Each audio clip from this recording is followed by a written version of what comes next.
마카베오기 학원 13장. 안티오코스 에우파토르가 유다를 침략하다. 149년에 유다와 그의 군사들은 안티오코스 에우파토르가 군대를 거느리고 유다 땅에 쳐들어오는데 그의 후견인이며 행정을 맡은 리시아스도 함께 온다는 사실을 알게 되었다. 그들이 저마다 보병 11만 명, 기병 5,300명, 코끼리 22마리, 낫으로 무장한 병거 300대로 이루어진 그리스 군대를 거느리고 온다는 것이었다. 메넬라오스가 죽다. 그때의 메넬라오스도 그리스 군대와 어울려 매우 교활한 말로 안티오코스를 부추겼다.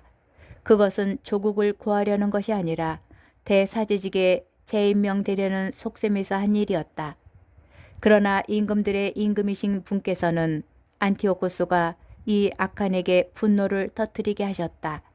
그리하여 메넬라오스가 모든 환난의 원인이었다는 리시아스의 말을 들은 안티오코스는 그자를 베로이아로 끌고 가서 그쪽 지방의 관습에 따라 처형하라고 명령하였다. 거기에는 높이가 50페키스 되는 탑이 있었는데 그 탑은 재로 가득 차 있었다. 그 위에 둘러쳐진 난간은 어떠한 방향에서든 재 속으로 가파르게 기울어져 있었다. 성물을 훔치는 죄나 그 밖에 가정스러운 범죄 행위를 저지른 자들은 모두 구석으로 밀어 떨어뜨려 죽었다. 변절자 메넬라오스도 땅에 묻히지 못하고 그러한 운명 속에 죽게 되었는데 그것은 매우 당연한 일이었다. 그는 거룩한 불과 재가 있는 제단에 대하여 많은 죄를 지었으므로 재 속에서 죽음을 맞이한 것이다. 유다가 안티오코스 에우파토르의 군대를 쳐부수다. 임금은 자기 아버지 때부터 더 악랄하게 유다인들을 다루겠다는 야만스러운 생각을 해오고 있었다. 이 보고를 받은 유다는 그 어느 때보다도 바로 지금 주님께서 도와주셔야 한다고 밤낮으로 주님께 탄원하라고 백성에게 명령하였다. 그들이 율법과 조국과 거룩한 성전을 곧 빼앗기게 되었던 것이다.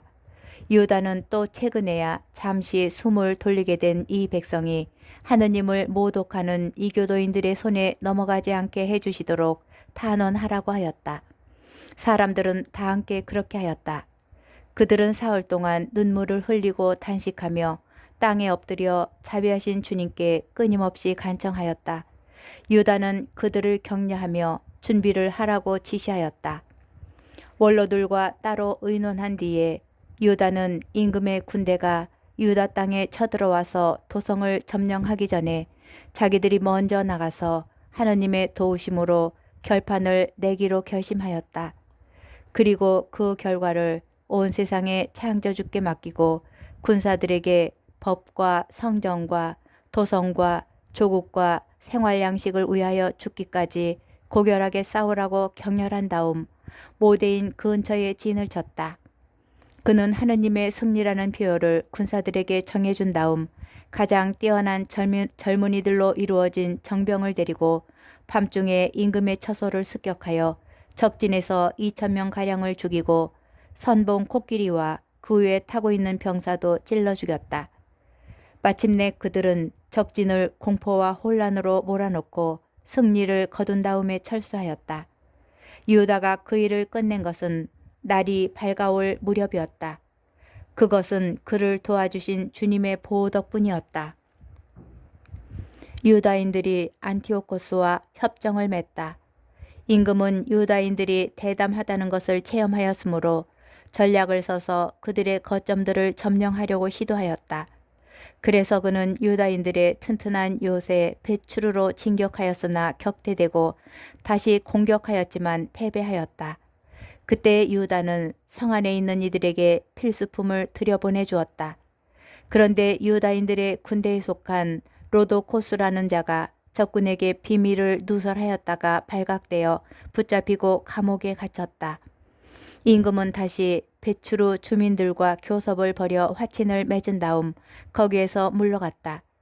그러고 나서 또 유다와 그의 군사들을 공격하였으나 상황이 악화되었다. 그뿐 아니라 자기가 행정을 맡긴 필리포스가 안티오키아에서 반역하였다는 보고를 받고 당황하여 유다인들을 불러 그들에게 양보하고 그들의 모든 권리를 보장해 줄 것을 맹세하였다. 그들이 동의하자 그는 희생 제물을 바쳐 성전에 경의를 표하고 그곳에 선심을 베풀었다. 또 마카베오를 받아들이고 헤게모니데스를 프톨레마이스에서 게라에 이르는 지역의 총독으로 세운 뒤 프톨레마이스로 갔다. 그러나 프톨레마이스 주민들은 그 조약에 화가 나 있었다. 사실 그들은 너무나 분개하여 그 협정을 폐기시키려고 하였다. 그래서 리시아스가 연단에 올라 최선을 다하여 설명한 끝에 그들을 설득하고 진정시켰다. 그는 이렇게 하여 그들의 호감을 사고 나서 안티오키아로 갔다. 임금의 출정과 철수는 이렇게 이루어졌다. 마카베오기 학원 14장. 알키모스가 데메트리오스를 깨어 대사지직을 얻다. 세 해 뒤에 유다와 그의 군사에게 보고가 들어왔다. 셀레우코스의 아들 데메트리오스가 강력한 군대와 함대를 이끌고 트리폴리스 항구로 들어와 안티오코스와 그의 후견인 리시아스를 살해하고 그 나라를 차지하였다는 것이다. 그때에 알키모스라는 자가 있었는데 전에 대사제로 있으면서 항쟁이 일어났을 적에 스스로 자신을 부정하게 만든 자다. 그는 어떠한 이 일을 하여도 구제되거나 다시 거룩한 제단에 접근할 수 없음을 깨닫고 151년경에 데메트리오스 임금에게 가서 금광과 야자나무 가지 또 거기에다 관례적으로 성전에 봉헌하는 올리브나무 가지를 바쳤다. 그리고 그날은 아무 말도 하지 않았다.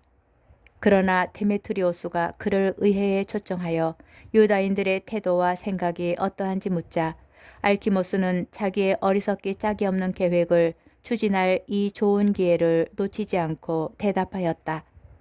유다인들 가운데에서 마카베오가 이끄는 하시드인이라는 자들이 전쟁을 일삼고 폭동을 일으켜 왕국이 안정을 누리지 못하게 하고 있습니다. 그래서 저도 선조들의 영에 다시 말하자면 대사제직을 빼앗기고 지금 이곳에 온 것입니다. 그 이유는 첫째로 임금님의 이익을 진심으로 생각하기 때문이고 둘째로 제 동포들에게 관해서도 염려하기 때문입니다. 저희의 온 민족은 앞에서 말씀드린 자들의 어리석음으로 적지 않은 불행을 겪고 있습니다. 임금님께서 이러한 사정을 자세히 아셨으니 모든 이에게 보여주신 그 인자한 관용으로 저희 지방과 공경에 빠진 저희 백성을 생각해 주십시오. 유다가 살아있는 한 이 나라는 평화를 누릴 수 없습니다. 알키모스가 이러한 말을 마치자마자 유다에게 적의를 품고 있던 임금의 나머지 벗들도 데메트리오스의 화를 부추겼다. 데메트리오스는 곧바로 코끼리 부대의 장수 니카노르를 유다 지방 총독으로 임명하여 파견하면서 유다를 살해하고 그의 부하들을 해산시킨 다음 알키모스를 그 대성전의 대사제로 세우라는 명령을 내렸다. 유다를 피하여 달아났던 유다 지방의 이교도들은 유다인들의 불행과 재난이 곧 자기들의 번영이라고 생각하며 떼를 지어 니카노르와 합세하였다. 유다가 니카노르와 조약을 맺다. 유다인들은 니카노르가 올 뿐더러 이교도까지 그와 합세하였다는 소식을 듣고는 머리에 흙을 뿌리고 당신의 백성을 영원히 세워주시고 친히 나타나시어 당신의 몫인 이 백성을 언제나 도와주시는 하느님께 간구하였다. 그러고 나서 지도자가 명령을 내리자 그들은 바로 그곳을 떠나 데사우라는 마을에서 적군과 마주쳤다. 유다의 형 시몬은 니카노르와 맞서 싸우게 되었는데 적군이 갑자기 들이닥치는 바람에 천천히 물러설 수밖에 없었다. 그러나 니카노르는 유다와 그의 병사들이 용감하고 조국을 위하여 맹렬히 싸운다는 말을 듣고 혈전으로 결판 내기를 꺼렸다. 그래서 그는 포시도니오스와 테오도토스와 마타티아스를 파견하여 유다인들과 화친을 맺게 하였다. 지도자가 이 일을 충분히 검토하여 병사들에게 알려주자 모두 찬성하는 것으로 보였다. 그리하여 그들은 조약에 동의하였다. 양쪽 지도자들은 단독으로 만날 날을 정하였다. 양쪽에서 수레가 한 대씩 나와 자리를 마련하였다.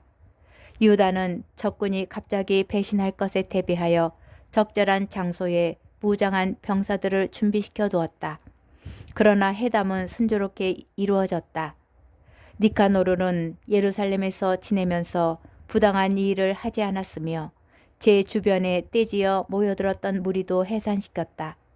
그리고 유다를 언제나 자기 앞에 있게 하였다. 이 사람에게 마음이 끌렸던 것이다. 그는 또 유다에게 혼인하여 자녀를 낳으라고 권고하였다. 그래서 유다는 혼인하여 자리를 잡고 평범한 삶을 살아갔다. 알키모스의 모략으로 유다와 니카노르가 갈라지다.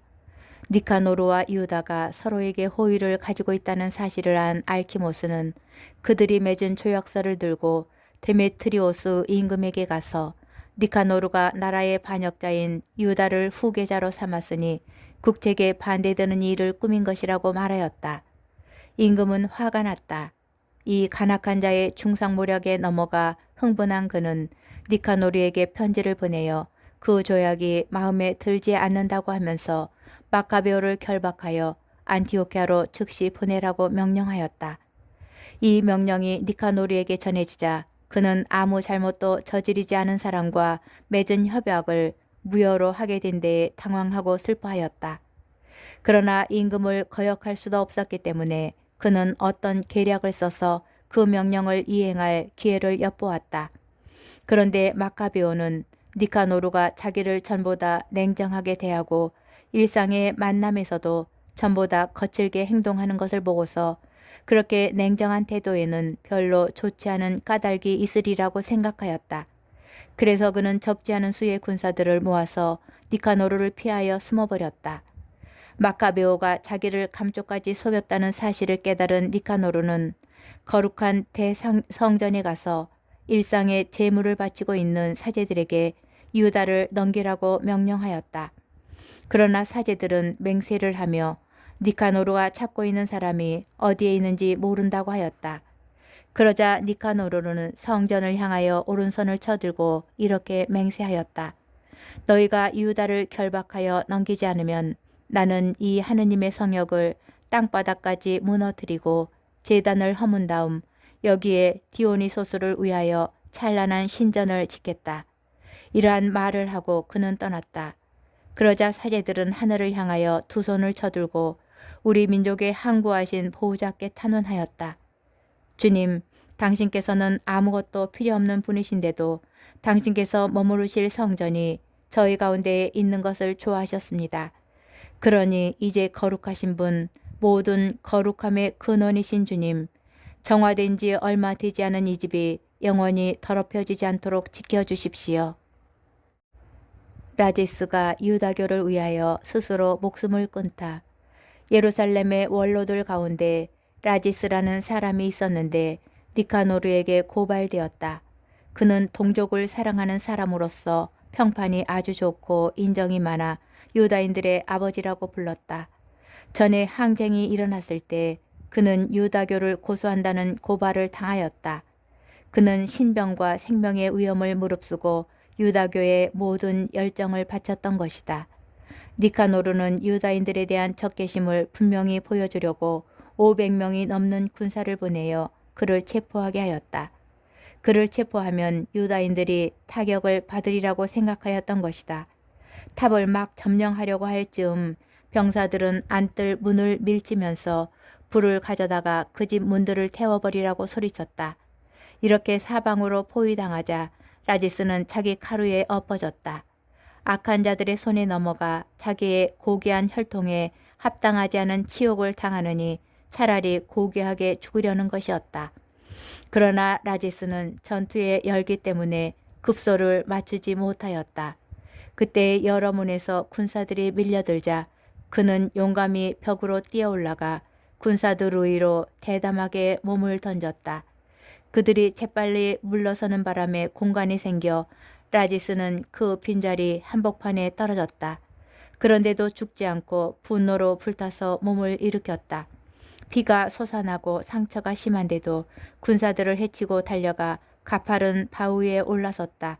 그리고 피가 다 쏟아지자 자기 창자를 뽑아내어 양손에 움켜쥐고 군사들에게 내던지며 생명과 목숨의 주인이신 분께 그것을 돌려주십사고 탄원하였다. 그는 이렇게 죽어갔다. 마카베오기 하권 15장. 니카노르가 하느님을 모독하다. 니카노르는 유다와 그의 군사들이 사마리아 지방에 있다는 보고를 받고 가장 안전하게 그들을 안식일에 공격하리라고 결심하였다. 그때 어쩔 수 없이 그를 따라다니던 유다인들이 말하였다. 그렇게 잔인하고 야만스러운 학살은 절대로 하지 마십시오. 만물을 지켜보시는 분께서 다른 날보다 명예롭고 거룩하게 하신 그날을 존중하십시오. 그러자 그 악독한 자는 안식일을 지내라고 지시한 지배자가 과연 하늘에 있느냐고 물었다. 그들은 일곱째 날을 지키라고 명령하신 분은 살아계시는 주님, 하늘에 계신 지배자 바로 그분이십니다. 하고 선언하였다. 그러자 니카노르가 말하였다. 지상에서는 나도 지배자다. 그래서 내가 너희에게 무기를 들고 임금님의 일을 이행하라고 지시한다. 그러나 니카노르는 자기의 흉악한 계획을 이행하는데 성공하지 못하였다. 유다가 부하들을 격려하고 꿈에 본 영상을 설명하다. 극도의 교만으로 거들먹거리는 니키노르는 유다와 그의 군사들에 대한 공공 승전비를 세우겠다고 결정하였다. 그러나 마카베오는 주님께 도움을 받으리라는 큰 희망과 항고한 신뢰를 가지고 있었다. 그래서 자기 군사들에게 전에 하늘에서 내린 도우심을 명심하여 이 민족들의 공격을 겁내지 말고 이번에도 전능하신 분께서 그들에게 승리를 주실 것으로 기대하라고 격려하였다. 그는 율법서와 예언서의 말씀으로 그들의 용기를 북돋우고 또 지금까지 이겨온 전투들을 상기시켜 그들의 사기를 드높였다. 이렇게 유다는 사기를 북돋아주고 나서 지시를 내림과 동시에 이교도들의 배신과 서약 위반을 지적하였다. 이렇게 그는 군사 하나하나를 방패와 창보다는 훌륭한 격려의 말로 무장시켰다. 그리고 아주 믿을 만한 꿈을 이야기해 주어 그들을 모두 기쁘게 하였다. 그가 본 영상은 이러하였다. 대사자였던 오니아스가 나타나 두 손을 쳐들고 유다인들의 온 공동체를 위하여 기도하고 있었다. 그는 고귀하고 선량한 사람으로서 행동이 점잖고 태도가 온유하며 언변이 뛰어날 뿐 아니라 어릴 때부터 모든 덕을 열심히 실천해온 사람이었다. 이어서 위험에 찬 백발 노인이 같은 방식으로 나타났는데 놀랍고 아주 장엄한 품위가 그를 감싸고 있었다. 그때의 오니아스가 이렇게 말하였다. 동족을 사랑하시는 이분은 하느님의 예언자 에레미야로서 백성과 거룩한 토성을 위하여 열심히 기도해 주시는 분이시다. 에레미야는 오른손을 내밀어 유다에게 금칼을 주었다. 그러고 나서 이렇게 말하였다. 하느님의 선물인 이 거룩한 칼을 받아라. 그리고 이 칼로 적들을 물리쳐라. 유다인들이 니카노르를 쳐 이기다. 유다의 말은 매우 고귀하고 강렬하여 젊은이들의 용기를 불러일으키고 마음을 용감하게 만들어 주었다. 그 말에 힘이 솟은 그들은 전열을 갖추어 싸우는 대신에 용감히 돌진하여 아주 용맹한 백병전으로 결판을 내리라고 작정하였다. 도성과 거룩한 기물들과 성전이 위험에 빠졌기 때문이다. 그들에게는 여자들과 아이들 그리고 형제들과 친척들이 그리 중요하지 않았다. 오히려 성별된 성전에 대한 걱정이 가장 크고 또 으뜸가는 것이었다. 도성에 남아있던 이들도 들판에서 벌어질 전투를 염려하여 매우 불안해하였다. 사람들은 모두 다가오는 결전을 기다리고 있었다. 적군이 이미 가까이 다가와 병사들은 전열을 갖추고 코끼리들은 유리한 지점에 또 기병들은 양쪽으로 배치되었다. 눈앞에 대군과 갖가지 무장과 사나운 코끼리들을 본 마카베오는 하늘을 향하여 두 손을 쳐들고 기적을 일으키시는 주님께 탄원하였다.